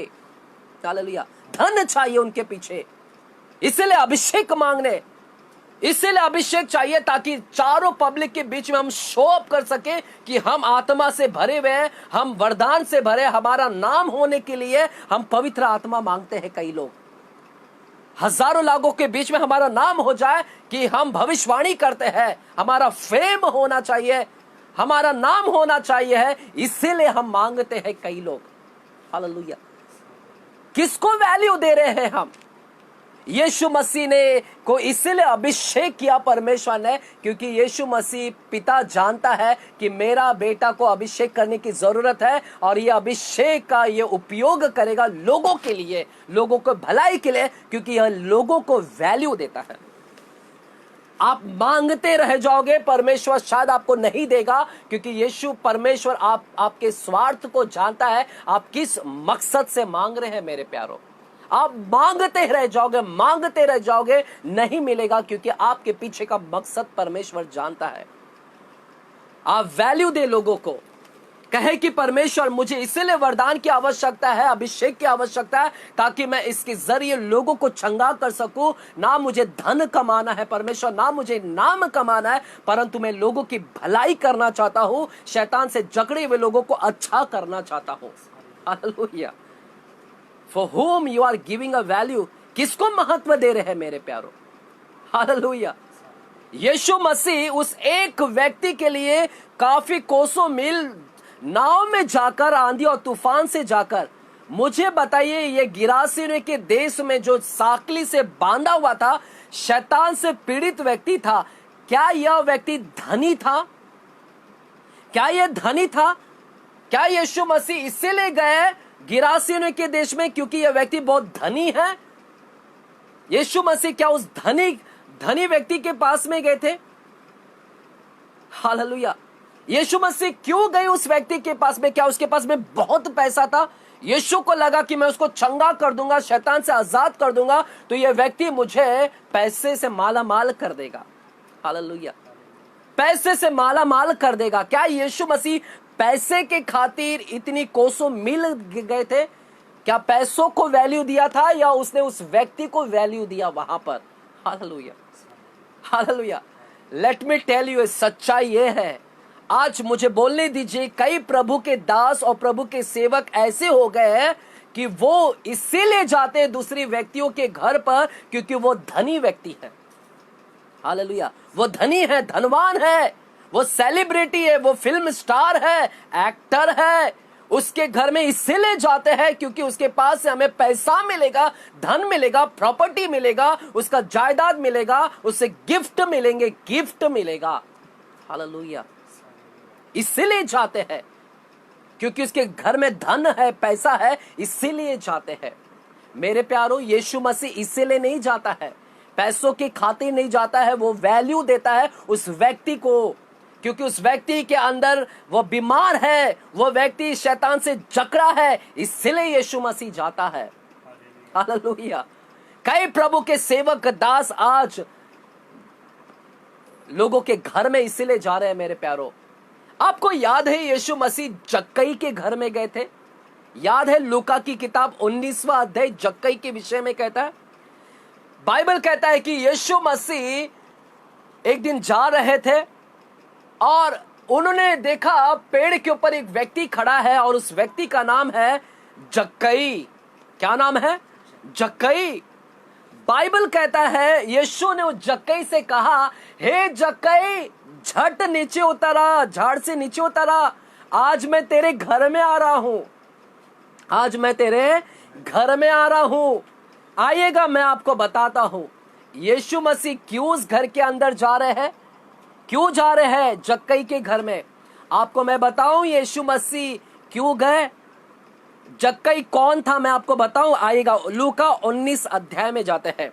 लूका 19 अध्याय के पहले और दूसरे वचन में जाते हैं। लूका 19 अध्याय के पहले और दूसरा वचन। क्यों यीशु मसीह जक्कई के घर में बोलते हैं कि जक्कई मैं तेरे घर में आता हूं, क्यों यीशु मसीह जक्कई के घर में जा रहे हैं। लिखा है यीशु यरीहो में प्रवेश करके जा रहा था, वहां जक्कई नामक एक मनुष्य था जो चुंगी लेने वालों का सरदार था और धनी था। क्या था? धनी। क्या था वो जक्कई? धनवान था। ओह, ये क्या लिखा है? जक्कई धनी था। क्या यीशु मसीह इसीलिए जा रहे क्योंकि वो धनवान व्यक्ति है? वाह, जक्कई धनवान है, चलो इसके घर में जाते हैं, आज इसके घर में जाऊंगा तो ये मुझे माला माल कर देगा, आज ये मुझे गिफ्ट से दे देगा। क्या इसीलिए यीशु मसीह उसके घर में जा रहे हैं? हालेलुया। वाह, धनवान व्यक्ति है, चलो आज तो हमारा कोटा पूरा हो जाएगा। हालेलुया, आमीन। कई प्रभु के दास सेवक लोग ना सिर्फ देखते हैं धनी व्यक्ति है, चलो आज इसके घर में जाते हैं, लेकिन देखिएगा यीशु मसीह वो धनवान है इसीलिए नहीं जा रहे हैं।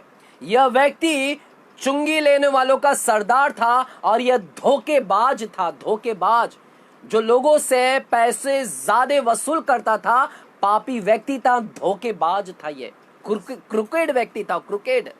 हालेलुया, धोखेबाज था, धोखा देने वाला व्यक्ति था।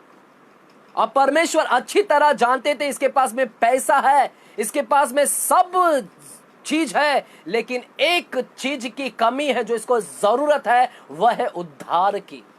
वो क्या है? उद्धार। यीशु मसीह जक्कई को वैल्यू दे रहे हैं, ना कि उसके पैसों को वैल्यू दे रहे हैं। कोई भी लोग जक्कई को पसंद नहीं करते थे, कोई भी लोग उसके घर में जाना पसंद नहीं करते थे। जैसे कोड़ी के पास में कोई जाना पसंद नहीं करता है, वैसा ही कोई भी लोग जक्कई के घर में जाना पसंद नहीं करते थे, बात करना तक पसंद नहीं करते थे। लोग उसको वैल्यू नहीं दे रहे थे, जक्कई को वैल्यू नहीं दे रहे थे, क्योंकि ये धोखेबाज व्यक्ति है। वैल्यू नहीं देते, महत्व नहीं दे रहे थे, धोखेबाज है। लेकिन यीशु मसीह गए। यीशु ने जैसे कहा कि मैं चलता हूं तेरे घर में, तो मुझे लगता है कि वहां पर भीड़ के लोगों ने सोचा होगा कि ये यीशु मसीह कैसा व्यक्ति है, क्यों उसके घर में जा रहा है, धोखेबाज के घर में क्यों जा रहा है। लोग ने सोचा होगा कि यीशु मसीह क्यों जा रहा है उसके घर में। क्या यीशु को पता नहीं है कि वो धोखेबाज व्यक्ति है? हालेलुया। लेकिन सुनिएगा, यीशु मसीह ने कुछ भी सोचा नहीं, कुछ भी विचार नहीं किया। लोग क्या सोच रहे, क्या नहीं सोच रहे हैं, लोग शायद कुछ भी बोलेंगे अनाप शनाप, लेकिन यीशु ने कुछ नहीं सोचा और यीशु वहां पर जक्कई के घर में गए, क्योंकि यीशु जानता है कि इस व्यक्ति को जरूरत है उद्धार की। और यीशु मसीह वहां पर जाकर उस व्यक्ति के घर में उद्धार दिलाया, उस व्यक्ति के घर का उद्धार किया, उस व्यक्ति का उद्धार किया। Why? Because God give value. Jesus value all man. मेरा यीशु मसीह हर एक को वैल्यू देता है, महत्व देता है, चाहे वो वैश्या क्यों ना हो। वैश्याओं को लोगों ने बीच रास्ते पर खड़ा कर कर कहा ये ऐसी है, ऐसी है, लेकिन यीशु ने उस वैश्या को भी महत्व दिया, उसके बचाव के लिए खड़ा हो गया। What a God we serve. कोड़ी व्यक्ति को वैल्यू देने वाला, जक्कई जैसे धोखेबाज को वैल्यू देने वाला, वैश्या व्यभिचारिणी स्त्री वैश्या को भी वैल्यू देने वाला परमेश्वर, व्यभिचारिणी अंधा भिखारी को वैल्यू देने वाला परमेश्वर सभी को वैल्यू देता है। वो पैसों को महत्व नहीं देता है, चाहे आपके कितने भी धनवान हो जाए। हालेलुया। वो इसीलिए घर में नहीं गया जक्कई के क्योंकि वो पैसे वाला था, लेकिन आज बहुत सारे पास्टर्स हैं जो इसीलिए लोगों के घर में जा रहे हैं क्योंकि वो धनवान व्यक्ति है। I would like to correct them, मैं उनको समझाना चाहूंगा कि सीधे हो जाए। प्रभु आपके विचार को जान रहा है और आपके स्वार्थ को जान रहा है कि आपका पीछे का मकसद पैसा है, ना कि वैल्यू। उस व्यक्ति के पीछे वैल्यू नहीं है, उस व्यक्ति की चंगाई नहीं चाहते हैं आप, उस व्यक्ति की भलाई नहीं चाहते हैं आप तो चाहते हैं कि इसकी धन आ जाए मेरे पास में। हालेलुया। डरिए, परमेश्वर का भय रखिएगा। Hallelujah, hallelujah. मेरा यीशु मसीह सबको, मैं 5 मिनट में खत्म करूंगा मेरे प्यारो। यीशु मसीह वैल्यू देता है। यीशु मसीह अन्य जातियों को भी वैल्यू देता है। आपको पता है अन्य जातियों को? क्या आपको पता है कफरनहूम में एक सूबेदार आया था? सूबेदार, वो सूबेदार कौन था? बाइबल कहता है सूबेदार अन्य जाति का था, ये कोई इजरायली नहीं था। सूबेदार यीशु से कहता है कि मेरा सेवक बीमार पड़ा है, तू उसको क्या कर, चंगा कर। यीशु ने कहा मैं तेरे घर में आकर उसको चंगा करता हूं। उस सूबेदार ने कहा मैं इस योग्य नहीं कि तू मेरे छत तले आ जा, परमेश्वर तू यहीं से कह दे तो वो चंगा हो जाएगा। हालेलुया। आपको पता है ये सूबेदार कोई इजरायली नहीं था। यहां तो वर्ल्ड पावर, जैसा आज अमेरिका एक पावर शक्तिशाली देश है, उस समय रोम एक शक्तिशाली देश था। उस शक्तिशाली देश का ये सूबेदार था, मिलिट्री ऑफिसर था। इसको कितना घमंड होना चाहिए था। हालेलुया। सूबेदार था और उनका परमेश्वर मूर्ति था, उनका देवी देवता अलग थे, वो अलग देवी देवताओं का आराधना करता था सूबेदार। लेकिन साथ ही साथ वो यीशु को मानता भी था और विश्वास भी करता था, वो यीशु को भी महत्व देता था ये सूबेदार। हालेलुया। हालांकि वो मूर्ति का पूजक भी था सूबेदार, लेकिन साथ ही साथ यीशु को भी वैल्यू देता था, वो महत्व देता। और जब वो यीशु के पास में आया और यीशु से कहा यीशु तू यहीं से कह दे मेरा चेला सेवक के लिए तो वो चंगा हो जाएगा। और यीशु ने उसके विश्वास को देखा और यीशु कहता है इसके जैसा विश्वास मैंने और किसी इज़राइल में नहीं देखा। इज़राइल में मुझे और कोई ऐसा व्यक्ति नहीं मिला जिसके पास में ऐसा विश्वास हो। यीशु ने उसके विश्वास की तारीफ की, एप्रिशिएट किया, वैल्यू देता है। अन्य जाति को भी वैल्यू देता है। यह नहीं सोचता है कि वो अन्य जाति है तो मैं उसको क्यों नहीं वैल्यू दूं। हालेलुया। यदि उसको विश्वास में सही है तो प्रभु उसके विश्वास की भी तारीफ किया परमेश्वर ने। वाओ वाओ, विश्वास की तारीफ कर रहा है परमेश्वर। हालेलुया। उसकी अच्छाई की वैल्यू दे रहा है। आज आपके आस पड़ोस में चाहे मुस्लिम हो, चाहे हिंदू हो, चाहे जैनिज्म हो, चाहे बुद्धिज्म हो, क्यों आज हम मसीह लोग वैल्यू नहीं दे रहे हैं उन लोगों को? क्योंकि वे मसीह में नहीं, इसे वैल्यू नहीं दे रहे हैं आप। मेरे प्यारो, आपने अप्रिशिएट करना है। अगर उसके अंदर कुछ भी अच्छाई भी दिखती है, अगर विश्वास भी दिखता है, अगर अच्छा काम करता है तो जरूर उसकी अच्छाई की तारीफ भी करे, वैल्यू दे उस व्यक्ति को। हालेलुया। मुस्लिम, हिंदू, जैनिज्म, बुद्धिज्म ये सब छोड़ दे। उस वैल्यू के अंदर अगर जरा से भी, तनिक सा भी अगर हमें अच्छाई दिखता है, उसके भलाई दिखता है तो उसकी हम वैल्यू दे, कद्र करें और उसकी तारीफ करें, अप्रिशिएट करें। Hallelujah. That is God give value to all man, चाहे वो अन्य जाति का क्यों ना हो। यीशु ने नतनएल को वैल्यू दिया, पतरस को कहा, वैल्यू दिया कि हे पतरस तूने मेरे विषय में सही कहा, मैं जीवित परमेश्वर का पुत्र यीशु मसीह है, यह बात तुझ पर प्रकट किया गया है, तूने सही कहा। उसके प्रगटीकरण का तारीफ किया परमेश्वर ने। वैल्यू देता है पतरस को भी परमेश्वर।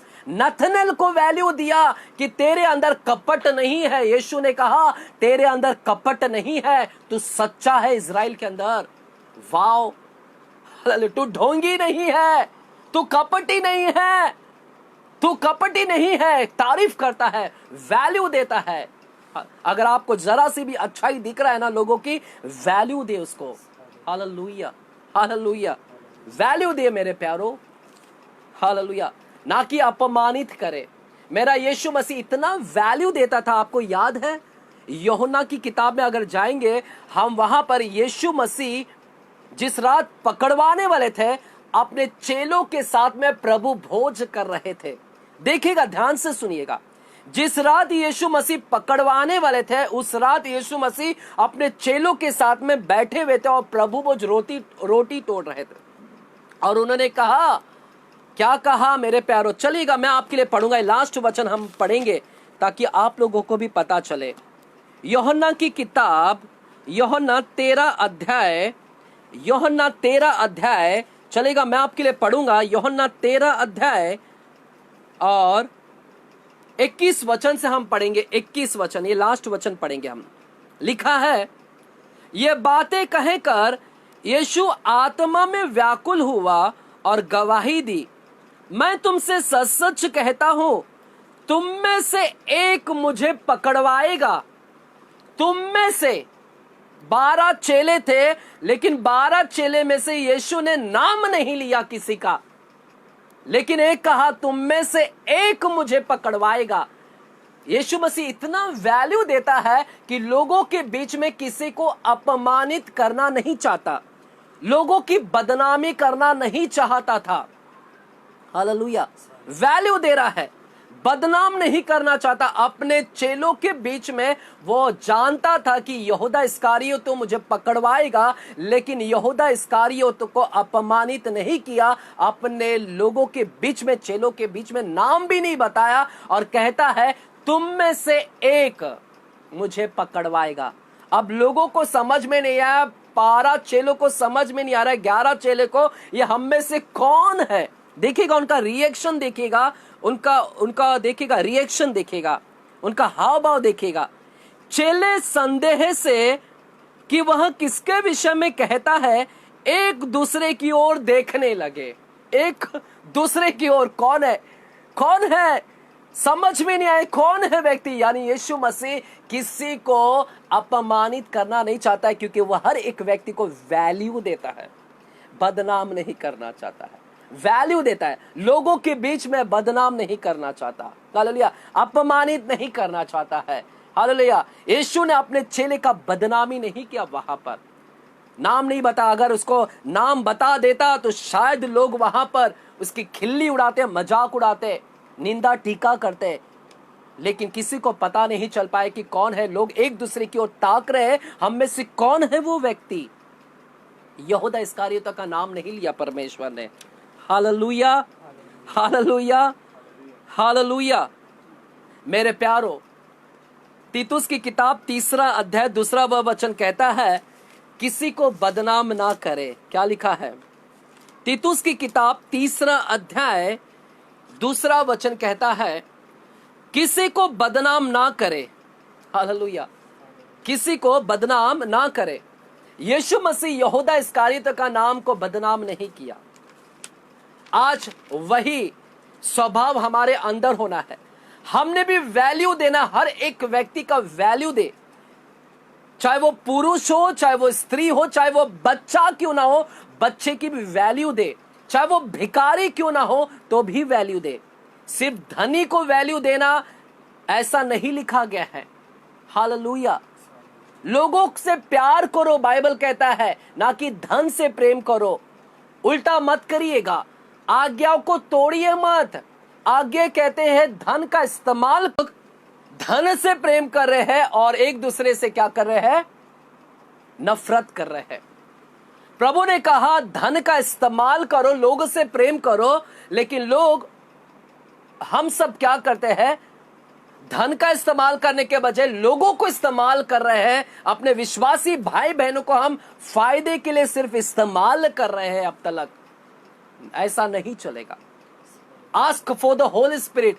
मेरा पवित्र परमेश्वर प्रभु यीशु मसीह पवित्र आत्मा से भरा हुआ था, अभिषेक था। आइएगा आज के शाम हम प्रभु से मांगे कि परमेश्वर मुझे भी अभिषेक कर पवित्र आत्मा से, ताकि मैं भी भलाई करूं, ताकि मैं भी वैल्यू दूं लोगों को। मैं लोगों से प्रेम करूं, ना कि पैसों से प्रेम करूं।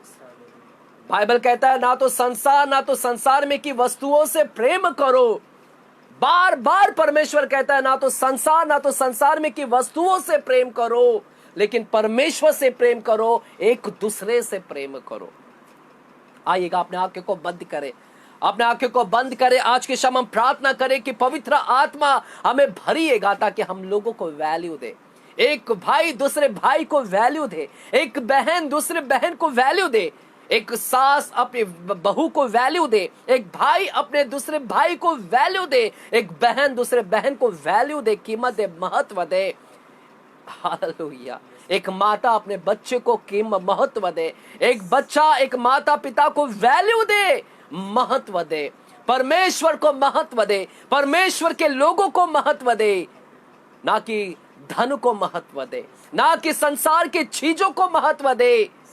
ये सारी चीज मिट जाएगी लेकिन परमेश्वर का प्रेम बना रहेगा। प्रभु आज हमें पवित्र आत्मा से भरिएगा, हम आपसे मांगते हैं, महिमा से भरिएगा, आदर से। परमेश्वर, वो परमेश्वर आदर का सिंहासन पर विराजमान, हम आपको पुकारते हैं, धन्यवाद करते हैं, धन्यवाद करते हैं। महिमा आदर करते हुए अपने हाथ उठाकर हम आराधना करते हैं। महिमा आदर करते हुए अपने हाथ उठाकर हम आराधना करते हैं। तू शक्तिमान अद्भुत कार्य करता है, नहीं तेरे जैसा कोई, नहीं तेरे जैसा कोई। तू शक्तिमान अद्भुत कार्य करता है, नहीं तेरे जैसा कोई, नहीं तेरे जैसा कोई। तू शक्तिमान अद्भुत कार्य करता है, नहीं तेरे जैसा कोई, नहीं तेरे जैसा कोई। प्रभु हमें क्षमा कर। अब तक हम धन के पीछे भाग रहे थे, हम प्रॉपर्टी जायदाद के पीछे भाग रहे थे, हम लोगों के टैलेंट को देखकर हम उसको वैल्यू दे रहे थे, हम उसके पैसों को देखकर वैल्यू दे रहे थे कि वो धनवान है। हमने अब तक भिखारी को तुच्छ जाना, हमने अब तक लोग जो अनपढ़ है उनको वैल्यू नहीं दिया, हमने जिनके अंदर टैलेंट नहीं, स्किल नहीं है, हम उसको अनदेखा किया, नजरअंदाज किए हैं। हमने तेरे लोगों के साथ में वैल्यू नहीं दिया, महत्व नहीं दिया, क्योंकि वह हमारे सेवकाई के लिए फायदेमंद नहीं है। हमें लगता था ये फायदेमंद नहीं है, इसलिए हम वैल्यू नहीं देते हैं। वह प्रचार नहीं कर सकता, इसलिए वैल्यू नहीं देते हैं। वह स्तुति आराधना नहीं करता है, इसलिए वैल्यू नहीं देते हैं। वह सेवकाई नहीं करता है, इसलिए हम वैल्यू नहीं देते हैं। हमें क्षमा कर, यदि हमारे अंदर ऐसा स्वभाव आया है, हमें क्षमा कर प्रभु। आज आपने हमारी आंखों को खोला और आपने हमें प्रकट किया कि हर एक व्यक्ति वैल्यू के हकदार है, महत्व के हकदार है, चाहे वो कुछ करे या ना करे। परमेश्वर प्रभु हम धन्यवाद करते हैं। प्रभु जितने लोग भी बीमार हैं उन सारे लोगों के लिए मैं प्रार्थना करता हूं, जो लोग टूटे हुए हैं, टूटे हुए मन हैं, जिनका हृदय टूट चुका है, जो कमजोर हो चुके हैं, निर्बल हो चुके हैं, आज की शाम उन्हें बलवंत करे। तेरे बलवंत हाथों के नीचे आ जाए, तेरे सामर्थ के नीचे आ जाए, वो सामर्थ से भर जाए, ऐसी मैं प्रार्थना करता हूँ। शैतान से जकड़े हुए लोगों को मैं आजाद करता हूँ। इसी समय मैं प्रार्थना करता हूँ, शैतान यीशु के नाम में लोगों को छोड़कर चले जाए, दुष्ट आत्मा निकलकर चले जाए और लोग मुक्त हो जाए, आजाद हो जाए, छुटकारा को प्राप्त करे, बीमारी निकल जाए, बीमारी से आजाद हो जाए, चंगाई को प्राप्त करे। जिन्होंने अपने रिश्तेदारों को खोया है, जिन्होंने अपने सगे संबंधियों को खोया है, जिन्होंने अपने लोगों को खोया है, अपने माता पिता भाई बहनों पति को खोया है, प्रभु उन्हें दिलासा दे, उन्हें सांत्वना दे, उन्हें हिम्मत दे। प्रभु आप हमारे साथ है, प्रभु आप हमारे साथ है, आप हमारे बल है, आप हमारे ताकत है, आप हमारे सब कुछ है, आप हमारे सहायक है, आप हमारे मददगार है। आपने हमें अब तक नहीं छोड़ा है, आप सदा सर्वदा हमारे साथ है।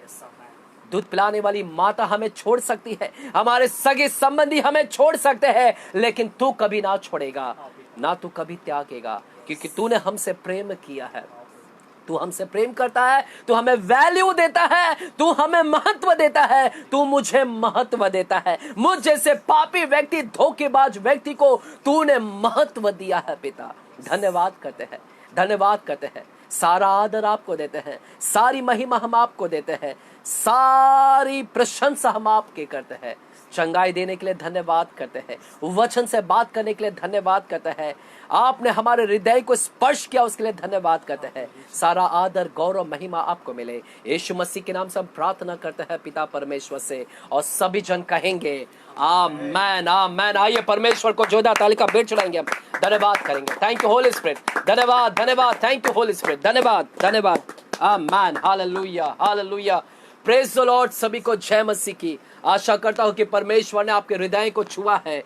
हालेलुया। परमेश्वर का वचन दो-धारी तलवार है, वह हमारे गांठ गांठ गुंदों को अलग करता है, आर पार छेदता है और हमारी मन की भावनाओं को जांचता है। हालेलुया। परमेश्वर का धन्यवाद हो उसके जीवित वचन के लिए, उसके आत्मा के वचन के लिए, उसका अनंत काल वचन के लिए हम धन्यवाद करते हैं। God bless you. जय मसीह। प्रभु आपको आशीषित करे। आमेन।